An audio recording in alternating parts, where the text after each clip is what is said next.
Hello, here I'm going to be reviewing Spider-Man's Monster Truck versus Mysterio, the set. Now, let's get one thing out of the way. First and foremost, and never talk about it again, Spider-Man in the real Marvel Universe doesn't need a monster truck. Cool, so this set comes with Spider-Man and his monster truck. We also get Spider-Gwen, who once played the part of Ghost Spider, canonically, blah, blah, blah.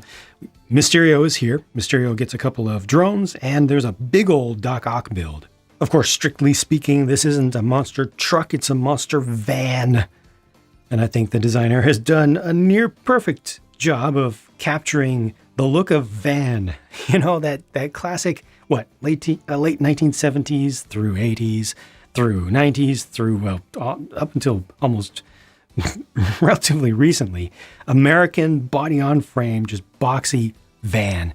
This is it. This is what you want. I mean, there's some small details that you can kind of, debate, but overall, this is it. You take a van, you turn it into a monster truck with the silly proportions, and this is it. They even got the right style of fenders, I think, for that. They don't stick out too much, but they have a roughly appropriate radius, and this has working suspension. It's a custom design, like one that I've not seen them do before. It uses the little rubber Technic pieces that you can put two axles into, and you have solid axle motion here, independent front to rear. So this is able to go back and forth, and it's soft enough. This is able to go back and forth, and it's soft enough so that when you drive this over an obstacle, you just see that tire just move. You see that tire just move.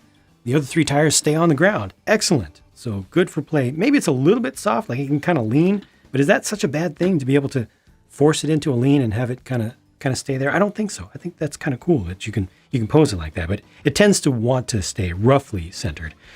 This is the one thing that I can complain about on this set. It's something that I talk about. I like it when Lego integrates action features in a way that doesn't just scream at you. This kind of screams at you, and I feel like this set didn't need that because it's not like a 5+ set. It's an 8+ set, but what that does is bring out a net shooter, and well, unfortunately, you can't aim the net shooter. It just shoots forward at its given angle. It doesn't turn side to side, doesn't go up and down. It's just either deployed or not. And it doesn't really even go away much. So there's not a whole lot of value to that, the way that it's done. This really needed a piece on top or an assembly on top that could fold open and out of the way. Then I think it would have been much cooler, because then it would have been hidden and it would have looked like just a regular thing. You do this and didn't know that was there, did you? But yeah, it kind of takes up a lot of space there. A little bit of a downer there, but overall, I feel like this is just a fun design. Inside, well, there's not a lot to see there. You have a single seat for the Spider-Man and steering wheel, and that's it. He's got little side view mirrors over here that don't do anything, but they're there. License plate, pretty simple. These are stickers for the wheel hubs, and that's about that. In spite of the fact that this is a versus Mysterio set, Doc Ock gets the second largest build with the huge arms and the grabbers that can really pinch down. Like that can grab something very, very small. So there's a lot of range there. And as far as posability, I mean, these will go around quite a bit. The innermost joints, you can see how those are attached, only work on one axis, but then you have these Mixel style ball joints that can kind of move around quite a bit. So you can do something that's very important to me. There we go, something like that. Yes. You can walk around on the lower arms. And there are plenty of ways that you can pose this and get it to balance depending upon how you want to have the other arms. If you want to move these forward, then he wants to tip forward, but then just spread open these lower ones, give them a little bit wider base. Like this works. This totally works. It was a little bit of a repetitive build because you have to put each of these little fingers together into a hand, and then you do the hands 4 times, and the arms each have a sticker in there, but the end result, I feel, is worth it. A little bit of patience pays off here. This is well done. These two Mysterio drones are identical builds, and they're great. I think these are done exceptionally well. They are scaled down about as far as they can go.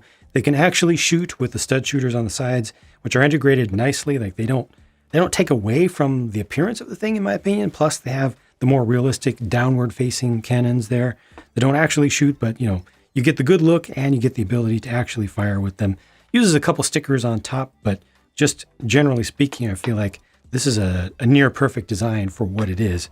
Simple enough, but definitely gets the job done and displays well. I think the only thing that would have made this better is an optional stand, so that you could actually get it off the ground and maybe have them at different altitudes. So you need to supply your own clear bricks for that, unfortunately. Finally, before we move on to looking at figures by themselves, Spider-Gwen comes with a skateboard and just is purple and has no stickers, no print. The set comes with a pack of web things for Spidey and friends, and these are done in trans frosted clear. It's actually trans clear, but because of the texture of the molds, you get that frosted surface, which I think is great. Using the white pieces for some of the connectors breaks the illusion just a little bit, but it's not too bad because you would expect that spider webs do tend to look a little bit more white when they're more concentrated. Personally, I think this works out well. It's a very nice recolor for that web blast set. So here are the heroes up close, and Spider-Man has arm printing, and it is not good. It is really not good. I feel bad for the graphic designer there, whose work was probably pretty good, but it was not produced well. Just imagine you design up a figure, or you design up a character, and it's going to be a nice bright red color that matches the body or close to it, and then you get this just dark brown. That's not good. Would have been better to not have any print at all, in my personal opinion. No dual molded legs here. I don't think that Spider-Man always needs dual molded legs, just in my opinion, as a minifig, but again, that's just my opinion. The print for the torso is good. The print for the head is pretty good. Spider-Gwen is a fairly simple design, but I think it's a good one regardless. Print around the back of the torso especially is nice. I like that hood piece very much. I want to see that in every color. And there's no alternate face. Here's the Doc Ock minifig up close. And finally, Mysterio in this Versus Mysterio set. Now, the Power Blast pieces for Mysterio are trans bright green, which is pretty nice. I like that. His head, meanwhile, is opal trans light blue. So it actually has the little metallic flakes, or maybe not metallic, maybe they're just thin plastic kind of color shifting, really, really fine glitter effectively. Gives you just a little bit of an opalescent, iridescent look that is interesting. I don't know if this is the best color for him, but it's pretty darn good. It's cool. You can see some of the flow marks inside, so that's not necessarily perfect, but I don't know. There's kind of a natural marble sort of like rolling ball marble sort of effect with that, and I don't mind the inclusions. I feel like it gives more of a suggestion that stuff is moving around inside of there, the cloudiness or the ethereal nature of it. Print on the back of the torso here is good. Print on the back of the torso there is fine.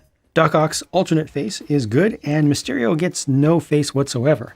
The designer here clearly just went for the color of head underneath that would look best, that would bring out the best in this piece, that would make it look the most like they wanted it to look. They tried to get the exact effect. I'm sure that the designer tried a bunch of different possibilities, if not all, or at least all reasonable ones, including silver, white, trying even a face under there. I'm sure that was done, but this is what they decided on, and I respect that decision. Mysterio also gets this cloudy, dual molded kind of marbled leg piece with lime green in a solid color and trans bright green once again. And the way this works compared to the previous ghostly leg piece is that it actually allows you to put the entire figure in there. So this Mysterio comes with the legs, as you saw, and you just put him directly in there. So you can kind of knock him out of that mode if you want.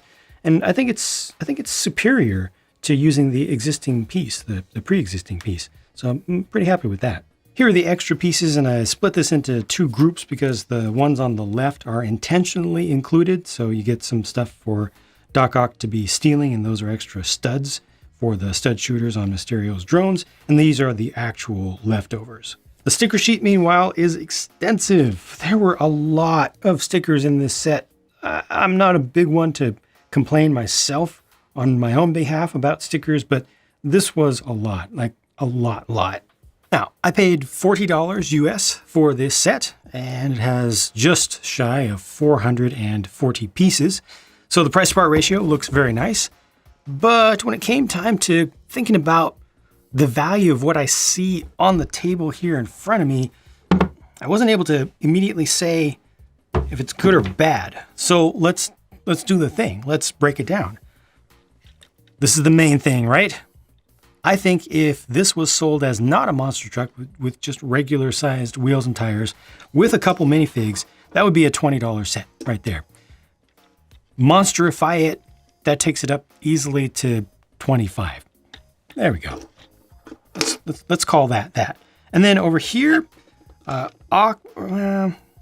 think Ock and the two drones, not that that would be a set, but if it was a set, I would call that like a $10 set there. And then throw in this guy.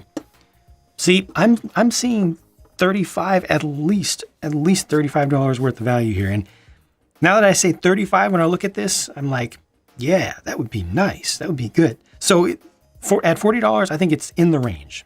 So I can't really complain about that. You know, $5, hopefully some folks will be able to get it on sale, and then you got no problem whatsoever. But 40 as it is not bad. I really do wish that the van had a roof on it, though. It would have made this thing look so much better. And I think it would have been more fun, even for the youngest kids, to actually have something that's hidden away. You know, like you're driving this around, it's just a monster truck, and you're driving over cars in the city, you're driving over people and curbs and, jumping buildings and stuff. And then, you come upon a bad guy and you want to flip that up, and it's like, surprise, gotcha. Bet you didn't know I had this, in my arsenal here. Thought you'd just be able to, get out of my way. But no, I've got this so I can catch you and I can bring you down to the ground. But that is kind of lost when, as an operator of this, as the person playing with it, I'm always seeing that there. It's not hidden away in any way, shape, or form.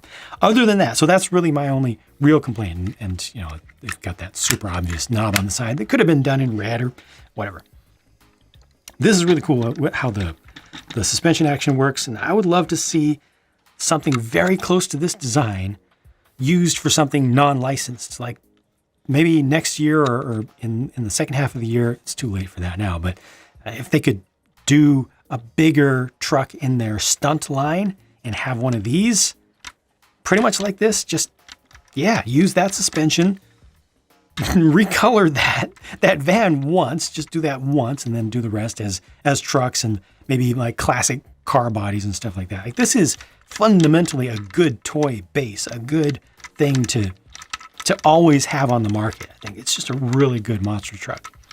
But I like monster trucks, so maybe I'm a little bit biased. That's all I got to say about this one, though. This is really cool. And this is really, really cool. These are really cool, too. You can check out the build if you want to in real time on my Pure Build channel, or in the sped up normal time-lapse form on my Speed Build channel. Links in the end screen and the video description, as well as on my main channel itself. Talk to you again soon.